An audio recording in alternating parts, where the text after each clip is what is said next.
السلام علیکم ورحمۃ اللہ وبرکاتہ۔ الحمد للہ رب العالمین والصلاة والسلام علی اشرف الانبیاء والمرسلین وبعد۔ اعوذ باللہ من الشیطان الرجیم۔ وَإِذْ قَالَ لُقْمَانُ لِابْنِهِ وَهُوَ يَعِظُهُ يَا بُنَيَّ لَا تُشْرِكْ بِاللَّهِ إِنَّ الشِّرْكَ لَظُلْمٌ عَظِيمٌ۔ لائق صدر احترام صدر جلسہ، عزت مآب ناظم جلسہ، اسٹیج پر موجود اعوان و علماء کرام، معزز سامعین و سامعات، دور حاضر میں مسلم نوجوان لڑکے اور لڑکیوں کی مشکلات اور ان کا حل، اس تعلق سے اگر غور کیا جائے، سوچا جائے تو آدمی بے چین ہو جاتا ہے، بے قرار ہو جاتا ہے کہ کہاں کا درد بتایا جائے، اصلاح کے تعلق سے کون سا موضوع اٹھایا جائے۔ ایک دو زخم نہیں جسم ہے سارا چھلنی، شعر ہے کہ ایک دو زخم نہیں جسم ہے سارا چھلنی، درد بیچارہ پریشان ہے کہاں سے اٹھے۔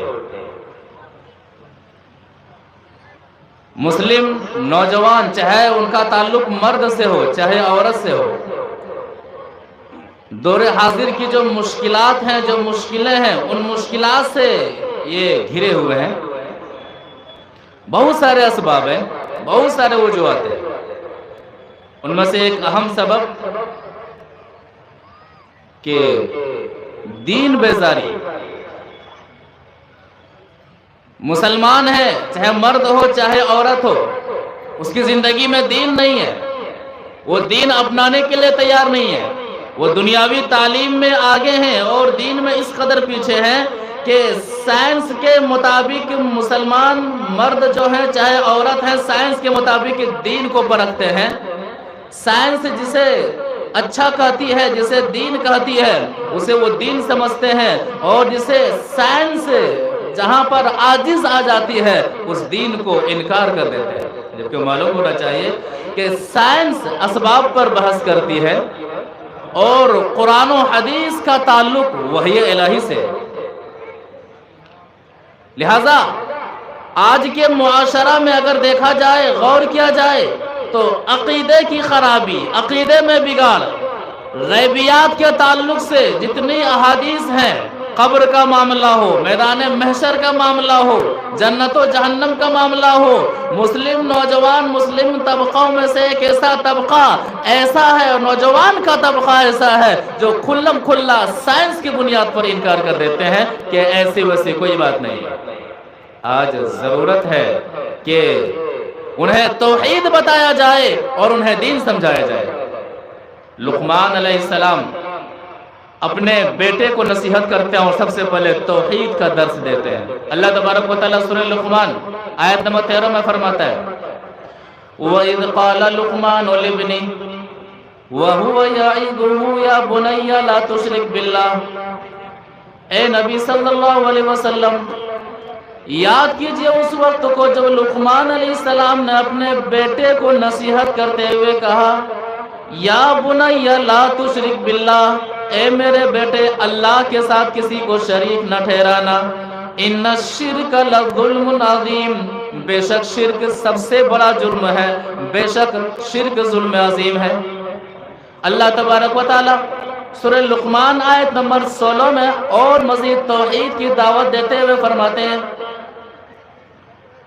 یا بنی انہا ان تک مثقال حبۃ من خردل، اے میرے بیٹے اگر کوئی چیز رائی کے دانے کے برابر بھی ہو، معمولی سی کوئی چیز ہو، فتکن فی صخرہ او فی السماوات او فی الارض یات بها اللہ، کوئی چیز اگر رائی کے دانے کے برابر ہو، معمولی سی نہ دکھنے والی چیز کوئی ہو، اور وہ چیز اگر کسی پہاڑ میں موجود ہے یا پھر آسمان میں موجود ہے یا پھر زمین کے کسی حصے میں موجود ہے، یاتی بها اللہ، اللہ تبارک و تعالیٰ اسے لائے گا۔ تو آیت واضح کر دیے کہ دور حاضر کہ جو مسلم نوجوان لڑکے اور لڑکیاں ان کی جو مشکلات ہیں وہ یہ ہے کہ انہیں دین سے کوئی دلچسپی نہیں ہے، انہیں عقیدے سے کوئی دلچسپی نہیں ہے، لہٰذا انہیں دین بتایا جائے، انہیں دین پڑھایا جائے، انہیں عقیدے کی تعلیم دی جائے۔ نماز کے تعلق سے اسلام نے کیا کہا؟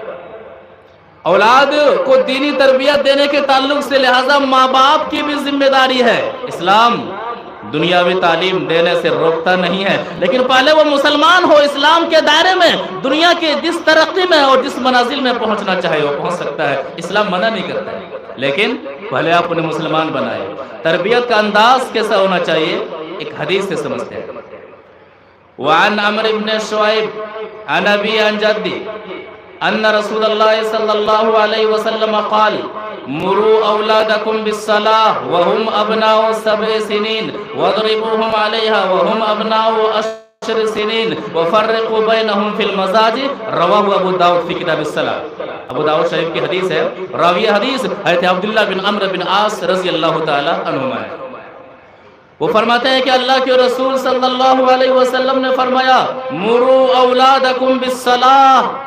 اس حدیث کا تعلق خاص ماں باپ سے، والدین سے کہا جا رہا ہے کہ مروا اولادکم بالصلاة وهم ابناء 7 سنین، کہ جب آپ کے بچے، جب آپ کی بچیاں 7 سال کے ہو جائے انہیں نماز کا حکم دیجیے، بیٹے نماز پڑھ، انہیں سجدہ کرنے کا طریقہ بتائیے، انہیں رکوع کرنے کا طریقہ بتائیے، انہیں قیام کرنے کا طریقہ بتائیے، انہیں نماز کی محبت ان کے دلوں میں ڈالیے، نماز طریقہ رسول کے مطابق انہیں سکھائیے۔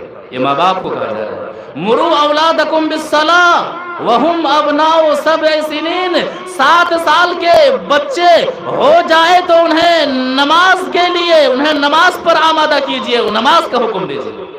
وَضْرِبُوهُمْ عَلَيْهَا وَهُمْ أَبْنَاءُ 10 سنین، اور آپ کے بچے 10 سال کے ہو گئے ہیں، آپ کی بچیاں 10 سال کی ہو گئی ہیں اور نماز نہیں پڑھ رہے ہیں تو نماز نہ پڑھنے پر ماریے، نماز نہ پڑھنے کی وجہ سے۔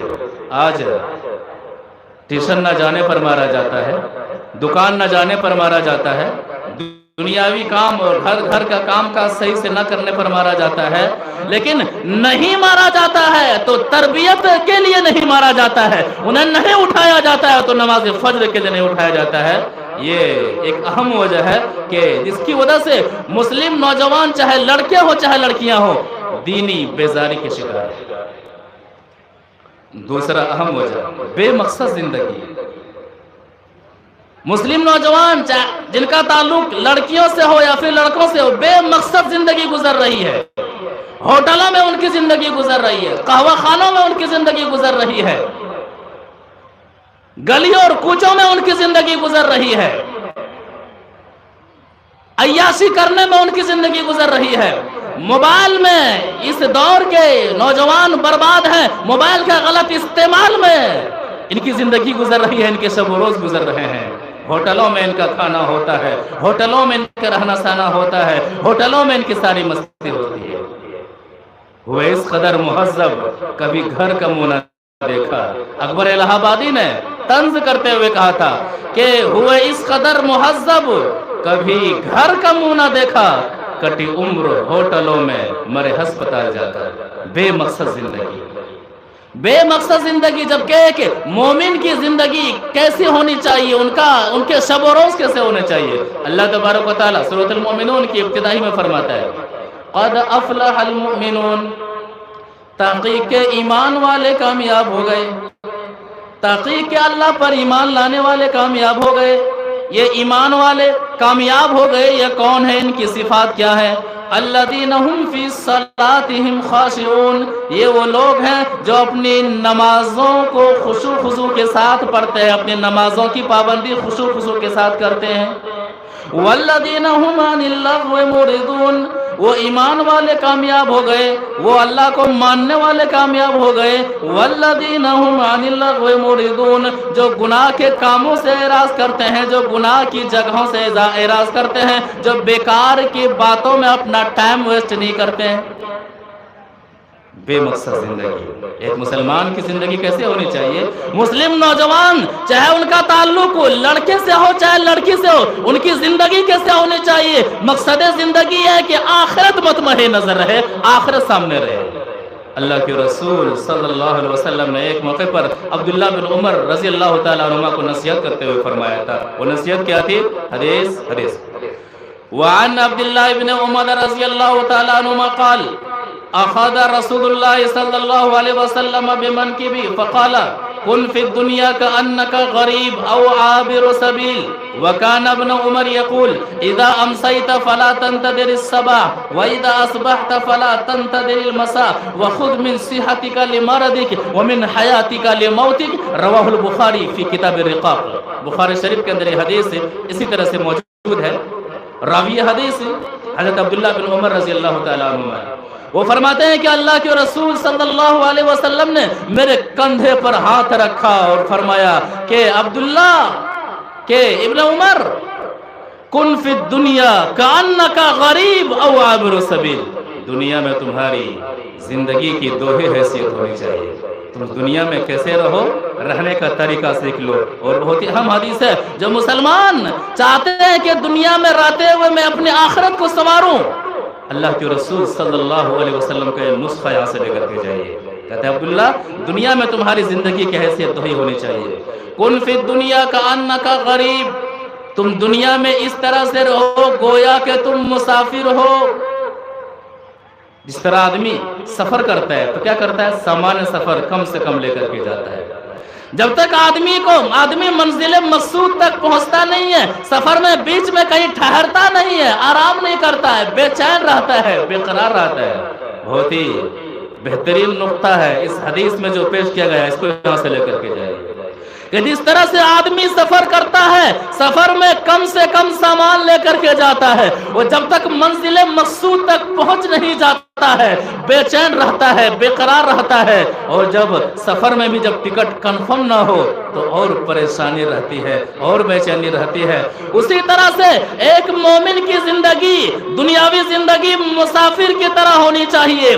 یہ آخرت کوئی تیاری اور جنت میں جانے کے لیے سفر کر رہا ہے.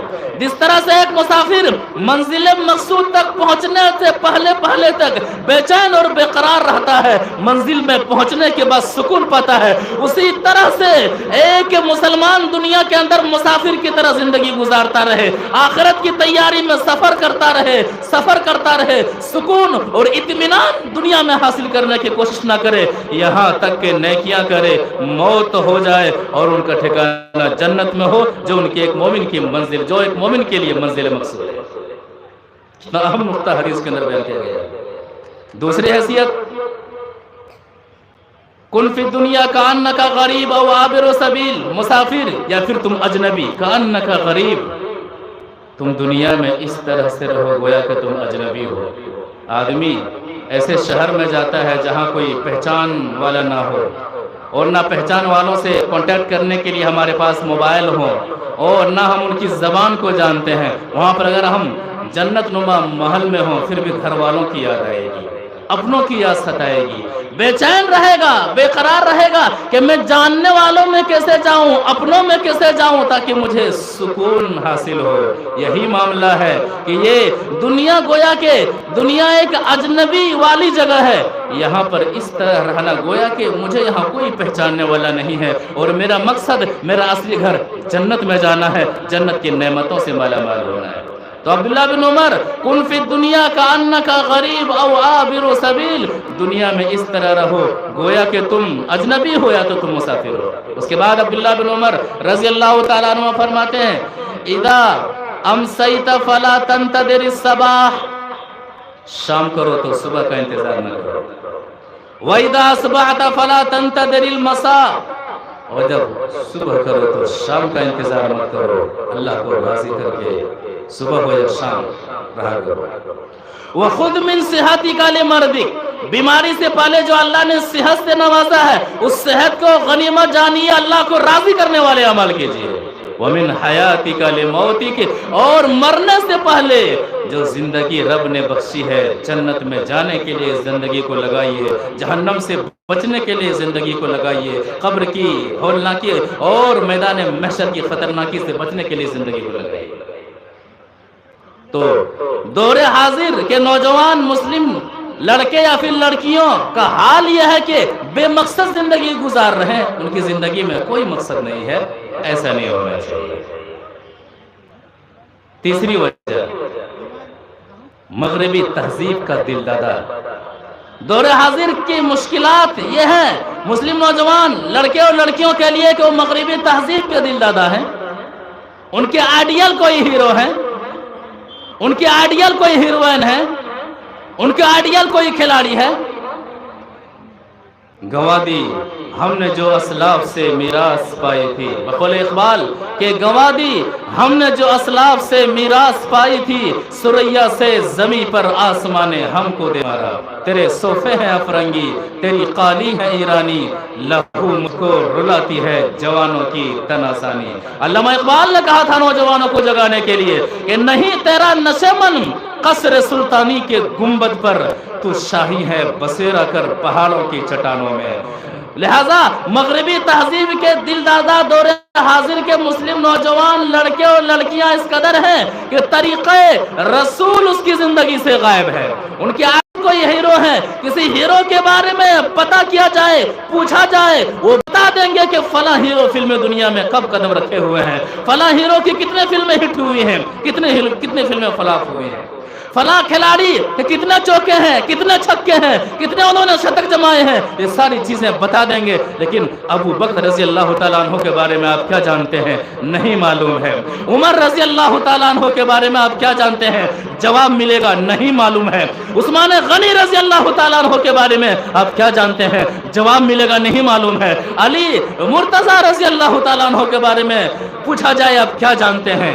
بتائیں گے نہیں معلوم ہے۔ میرے استاد محترم شیخ عبدالعظیم عمری مدنی حافظہ اللہ دوران تقریر فرما رہے تھے کہ میں سمر اسلامی کورس جو 15 دن کا کورس ہوتا ہے، اس میں اکثر اسکول کے طلبہ ہوتے ہیں، ایگزام لے رہا تھا، تو میں نے سوال کیا تھا کہ خلفائے راشدین کتنے ہیں اور کون کون؟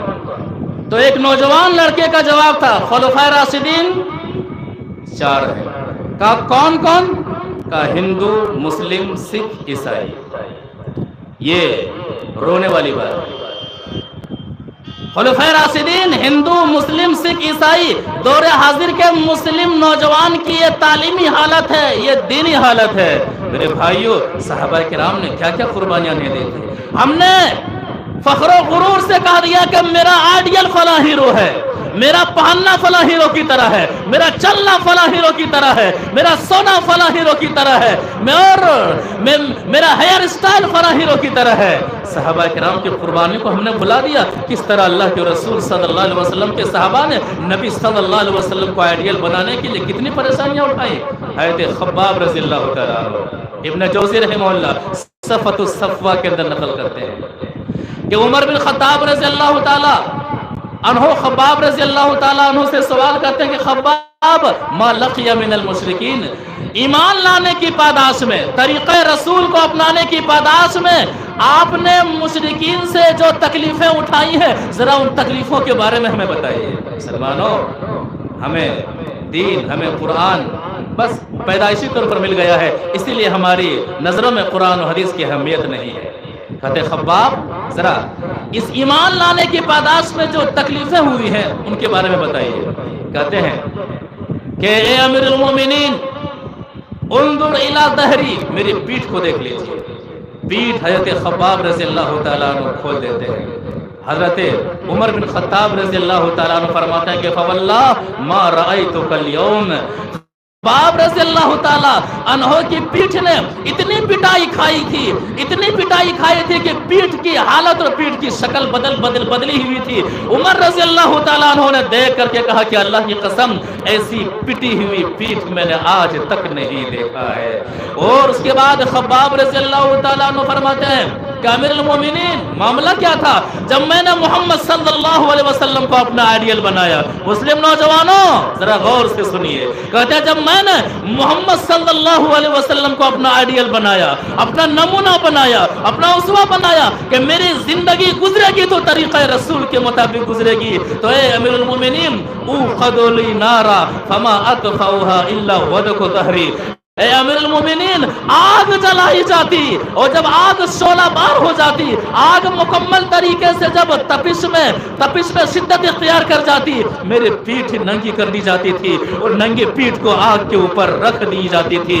اے امیر المومنین میری پیٹھ سے چربی پگھل کر کے وہ چربی آگ کو بجھا دیتی تھی، اس کے بعد بھی میں نے محمد صلی اللہ علیہ وسلم کا طریقہ نہیں چھوڑا، اس کے بعد بھی میں نے آمنہ کے لال محمد صلی اللہ علیہ وسلم کو اپنا اسوہ اور اپنا آئیڈیل بنانے سے پیچھے نہیں ہٹا۔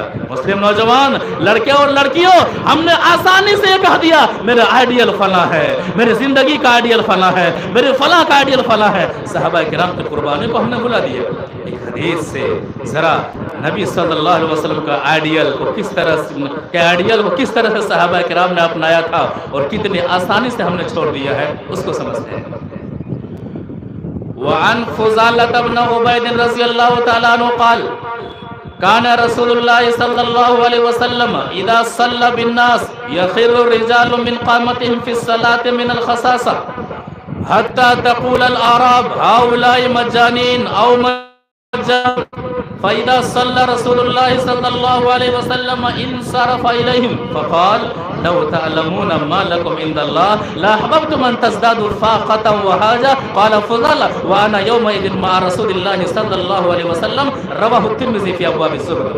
ترمذی شریف کے اندر حدیث اسی طرح سے موجود ہے جیسا کہ میں نے پڑھ دیا ہے۔ راوی حدیث حضرت فضالہ بن عبید رضی اللہ تعالیٰ عنہ، وہ فرماتے ہیں کہ نبی صلی اللہ علیہ وسلم کو آئیڈیل بنا چکے صحابہ کرام نے محمد صلی اللہ علیہ وسلم کو کے طریقے کو اپنانے کی محبت میں گھر بار کو چھوڑ دیا ہے، مکہ کو چھوڑ دیا ہے، انہیں اتنا مارا گیا ہے، کمزور ہوئے ہیں، مکہ چھوڑ کر کے مدینہ میں اصحاب صفہ جنہیں کہا جاتا ہے، مسجد نبی سے متصل ایک چبوترا بنا ہوا ہے، وہاں آ کر کے رہ رہے ہیں۔ کیوں؟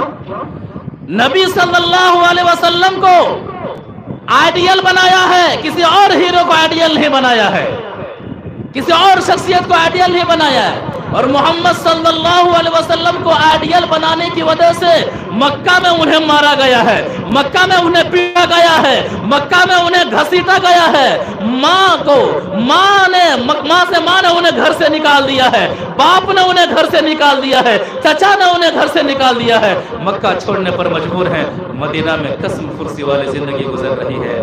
حالت کیا ہے؟ کان رسول اللہ صلی اللہ علیہ وسلم اذا صلی بالناس یخر رجال من قامته فی الصلاۃ۔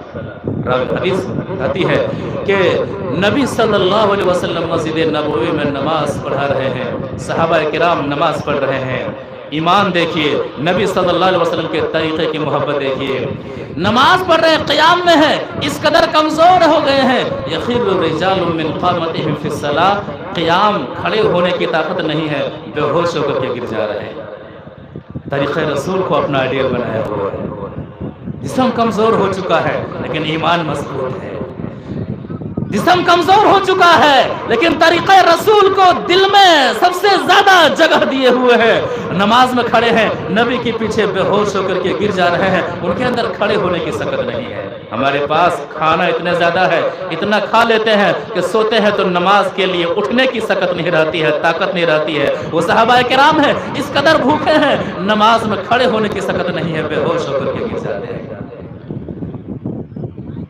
عربی کہتے تھے یہ لوگ پاگل ہو گئے ہیں، مجنون ہو گئے ہیں، حالانکہ پاگل اور مجنون نہیں تھے، ہاں طریقہ رسول نے انہیں مجنون بنا دیا تھا۔ وہ جان چکے تھے اگر مرنے کے بعد جنت میں جانا ہے، اگر مرنے کے بعد قبر کی تنہائی میں آرام پانا ہے، وہ جان چکے تھے کہ اگر مرنے کے بعد جہنم سے بچنا ہے تو صرف ایک ہی طریقہ ہے کہ زندگی میں محمد صلی اللہ علیہ وسلم کا طریقہ اپنایا جائے، زندگی میں محمد صلی اللہ علیہ وسلم کو اپنا اسوہ اور آئیڈیل بنایا جائے۔ وہ جان چکے تھے یہ دنیاوی مصیبت تو گزر جائے گی، آخرت کی مصیبت نہیں گزرنے والی ہے۔ اللہ کے رسول صلی اللہ علیہ وسلم سلام پھیرنے کے بعد انہیں تسلی دیتے تھے، اور تسلی دیتے ہوئے کیا فرماتے تھے میرے صحابہ؟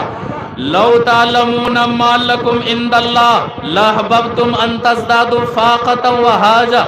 میرے صحابہ اگر تم جان لو کہ دین کی محبت میں، طریقہ رسول کو اپنانے کی محبت میں، مجھے آئیڈیل اور نمونہ بنانے کی محبت میں تم لوگوں نے جو پریشانیاں اٹھائی ہیں، گھر بار کو چھوڑا ہے، تجارت کو چھوڑا ہے، مال و اسباب کو چھوڑا ہے، بزنس کو چھوڑا ہے، ماں باپ کو چھوڑا ہے، مکہ چھوڑنے کا غم ہے، ماں باپ کو چھوڑنے کا غم ہے، میری محبت میں چھوڑا ہے، دین کی محبت میں چھوڑا ہے، اسلام کی محبت میں چھوڑا ہے، جنت میں جانے کی محبت میں چھوڑا ہے.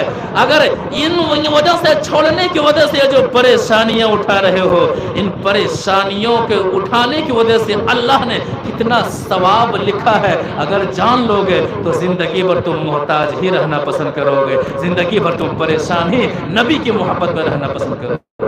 حدیث کا آخر ٹکڑے سے ایک اہم نقطے کا پتہ چلتا ہے کہ دین میں جو جتنی پریشانیاں اٹھائے گا، اللہ کے ہاں ان کا مقام اتنا ہی زیادہ اونچا ہوتا چلا جائے گا.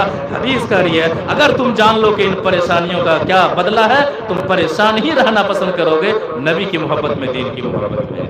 تو غیروں کو آئیڈیل بنانا یہ بہت بڑی اور بہت خطرناک معاملہ ہے، اور دور حاضر کے مسلم نوجوان لڑکے اور لڑکیوں کی مشکلات میں سے ایک اہم مشکل یہ ہے کہ ان کے شب و روز گزارنے کے لیے جو طریقے ہیں، جو آئیڈیل ہیں، نبی صلی اللہ علیہ وسلم ان کی زندگی میں آئیڈیل نہیں ہے، نبی صلی اللہ علیہ وسلم کا طریقہ ان کی زندگی میں موجود نہیں ہے. اسی طرح سے دور حاضر کی مشکلات میں سے ایک اہم مشکل کہ دور حاضر کے جو نوجوان ہیں، چاہے مسلم لڑکے اور لڑکیاں ہیں، نشہ کے عادی ہیں، ڈرگس کے عادی ہیں، انہیں نیند نہیں آتی ہے، انہیں چین و قرار نہیں آتا ہے. مسلم معاشرے میں اگر جھانکا جائے، دیکھا جائے، چاہے ان کا تعلق مسلم نوجوان سے ہو یا پھر عام مسلمان سے ہو، چاہے ان کا تعلق مسلم لڑکیوں سے ہو یا پھر عام خواتین سے ہو، ایک طبقہ ایسا ہے جو شراب کا عادی ہے، جو ڈرگس کا عادی ہے، جو جوے کا عادی ہے، جو کہ نشہ آور چیزوں کو استعمال کرنے کا عادی ہے، جو بہت سارے خرافات کرنے کا عادی ہے، حرام عمل کرنے کا عادی ہے. اللہ کے رسول صلی اللہ علیہ وسلم نے کیا فرمایا تھا؟ ایک حدیث اس کو سمجھتے ہیں. حدیث وعن عمران بن حسین رضی اللہ تعالیٰ عنہ قال قال رسول اللہ صلی اللہ علیہ وسلم فی هذه الامة خسف ومسخ وقصف فقال رجل من المسلمين ومتى ذاك یا رسول اللہ قال اذا ظهرت القیناس والمعازف وشربت الخمور. رواہ الترمذی فی ابواب الفتن. ترمذی شریف کے اندر یہ حدیث ابواب الفتن میں موجود ہے. راوی حدیث جیسا کہ پتہ چلا حضرت عمران بن حسین رضی اللہ تعالیٰ عنہ، وہ فرماتے ہیں کہ اللہ کے رسول صلی اللہ علیہ وسلم نے فرمایا اس امت کے اندر دھسا دینے والا عذاب آئے گا، امت محمدیہ کے اندر چہرہ بگاڑ دینے والا عذاب آئے گا، امت محمدیہ کے اندر پتھروں والا عذاب آئے گا. صحابہ سوال کرتے ہیں اللہ کے رسول صلی اللہ علیہ وسلم اتنا خطرناک ماحول اور اتنا خطرناک معاملہ کب ہوگا امت محمدیہ کے اوپر؟ کہا 3 خرابی آئیں گی. اذا ظہرت القینات، جب گانے بجانے عام ہو جائیں گی، گانے باجے عام ہو جائیں گے. یہ برائیاں ہیں کہ نہیں ہیں؟ ہیں. مزہ نہیں آتا ہے جب تک ڈانس نہیں دیکھتے، مزہ نہیں آتا ہے، نیند نہیں آتی ہے جب تک ہم گانا سنتے نہیں ہیں، جب تک میوزک سے ہمارا دل نہ بھر جائے مزہ نہیں آتا ہے. والمعازف، گانے بجانے کے آلات جب عام ہو جائیں گے، وشربت الخمور، اور جب شراب کا پیا جانا عام ہو جائے گا، یہ جب 3 برائیاں عام ہو جائے گی، امت محمدیہ پر اللہ تبارک و تعالیٰ کی طرف سے عذاب آئے گا، دھسا دینے والا عذاب آئے گا، چہرہ بگاڑ دینے والا عذاب آئے گا، اور امت محمدیہ پر پتھر والا عذاب آئے گا. آج دور حاضر کی مشکلات جو نوجوانوں کے لیے ہے، چاہے اس کا تعلق مسلم لڑکوں اور لڑکیوں سے ہے، وہ یہ ہے کہ وہ شراب کے عادی ہیں، وہ ڈرگس کے عادی ہیں، وہ جوا کھیلنے کے عادی ہیں، وہ شراب پینے کے عادی ہیں، وہ حرام کمانے کے عادی ہیں، وہ حرام کمانے کا عادی ہیں، وہ لاٹری کے عادی ہیں، وہ یوں ہی کتنے ایسے مسلمان ہیں جو لاٹری کی وجہ سے، جوئے کی وجہ سے حرام کمائی میں مصروف ہیں، اور اس کی بنا پر وہ شراب کے بھی عادی ہیں۔ حل کیا ہے؟ پریشان ہے لوگ، حل کیا ہے اس کا؟ بہت سارے اور اسباب ہو سکتے ہیں، لیکن ان اسباب کو چھوڑ کر کے حل کیا ہے؟ مسلمان پریشان ہے، حل کیا ہے؟ آج مسلم امہ کی حالت یہ ہے کہ مسلمان ہر زاویے میں پریشان ہے، اور کسی بھی قوم کے لیے نوجوان اس قوم کے اہم حصہ ہوتے ہیں، نوجوان اس کے لیے ریڑھ کی ہڈی کی حیثیت رکھتے ہیں۔ لہذا جب بھی مسلمانوں کو بدنام کرنے کی کوشش کی جاتی ہے، اسلام پکارتا ہے کہ مسلم نوجوانوں، اگر تمہیں برائی کرنے سے فرصت مل گئی ہے، اگر تمہیں شراب پینے سے فرصت مل گئی ہے، اگر تمہیں جوا کھیلنے سے فرصت مل گئی ہے، اگر تمہیں اپنی جوانی کو مستانی میں گزارنے سے فرصت مل گئی ہے، تو اسلام تمہیں پکار رہا ہے، اسلام کے لیے اپنی جوانی کب قربان کریں گے؟ جب بھی اسلام کے خلاف زہر اگلا جاتا ہے، جب بھی اسلام کو دبانے کی کوشش کی جاتی ہے، اسلام کی جانب سے یہی آواز آتی ہے کہ مسلم نوجوانوں کہاں ہے تمہاری جوانی؟ مسلم نوجوانوں کہاں ہے تمہارے رگوں میں وہ غیرت والا خون؟ کہاں ہے؟ اسلام کو تمہاری جوانی کی ضرورت ہے، کہاں تم کھوئے ہو؟ علاج کیا ہے؟ اللہ سے قریب ہے، پریشان ہے، سکون نہیں مل رہا ہے، چین نہیں مل رہا ہے، آرام نہیں مل رہا ہے، ڈپریشن کے شکار ہیں، رات میں نیند نہیں آتی ہے، پتہ نہیں کیا کروں۔ قرآن حل بتاتا ہے۔ اللہ تبارک و تعالی سورہ رعد آیت نمبر 28 میں فرماتا ہے، الذین آمنوا وتطمئن قلوبهم بذکر اللہ، وہ لوگ جو ایمان لائے، ان لوگوں نے جنہوں نے اللہ کے رسول صلی اللہ علیہ وسلم کا طریقہ اپنایا، جنہوں نے یہ جان لیا کہ مرنا ہے، مرنے کے بعد قبر کا معاملہ ہے، مرنے کے بعد میدان محشر کا معاملہ ہے، مرنے کے بعد جنت میں جانے کا معاملہ ہے۔ الذین آمنوا وتطمئن قلوبهم بذکر اللہ، جو لوگ ایمان لائے اور ان کے دل اللہ کے ذکر سے مطمئن ہیں۔ قرآن نسخہ بتاتا ہے، قرآن علاج بتاتا ہے کہ ہوٹلوں میں سکون تلاش کرنے والوں، قہوہ خانوں میں سکون تلاش کرنے والوں، شراب پی کر کے سکون تلاش کرنے والوں، جوا کھیل کر کے سکون تلاش کرنے والوں، نیند کی گولیاں کھا کر کے سکون تلاش کرنے والوں، اپنے وقت کو غلط جگہوں میں ضائع کر کے سکون تلاش کرنے والوں، مسجدوں سے دور ہو کر کے سکون تلاش کرنے والوں، فلم دیکھ کر کے سکون تلاش کرنے والوں، گانے سن کر کے سکون تلاش کرنے والوں، فحش کام کر کے سکون تلاش کرنے والوں، سکون کہیں نہیں ملنے والا ہے، نہ سکون کسی ہوٹل میں ملنے والا ہے، نہ سکون کسی شراب میں ملنے والا ہے، نہ سکون نیند کی گولی میں ملنے والا ہے، نہ سکون رب کو ناراض کرنے میں ملنے والا ہے۔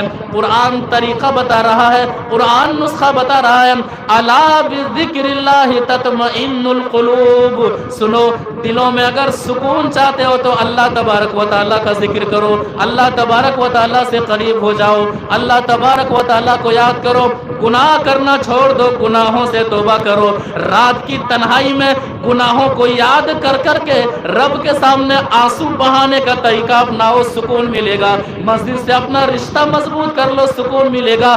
اذکار سے اپنا رشتہ مضبوط کر لو، سکون ملے گا۔ قرآن و حدیث سے اپنا رشتہ مضبوط کر لو، سکون ملے گا۔ الا بذکر اللہ تطمئن القلوب، دلوں کو سکون اللہ کو یاد کرنے سے ہی ملتا ہے۔ اہم علاج ہے کہ مسلمان، خاص کر کے مسلم نوجوان، چاہے ان کا تعلق لڑکے سے ہو، چاہے ان کا تعلق لڑکیوں سے ہو، سکون قرآن کی جانب لوٹ آنے میں ہے، سکون اللہ کے رسول صلی اللہ علیہ وسلم کے فرامین کی جانب لوٹ آنے میں ہے۔ دعا کرتے ہیں کہ اللہ تبارک و تعالی ہمیں قرآن اور احادیث کی روشنی میں اپنی اصلاح کرنے کی توفیق عطا فرمائے، اور پروردگارا امت مسلمہ کے نوجوان لڑکے اور لڑکیوں کو شریعت کے مطابق اپنی زندگی گزارنے کی توفیق عطا فرمائے، توحید کو مضبوط کرنے کی توفیق عطا فرمائے، عبادات کو مضبوط کرنے کی توفیق عطا فرمائے، رب سے رشتے کو مضبوط کرتے ہوئے قرآن و حدیث سے گہری اور عملی محبت کرنے کی توفیق عطا فرمائے۔ آمین یا رب العالمین۔ والسلام علیکم ورحمۃ اللہ وبرکاتہ۔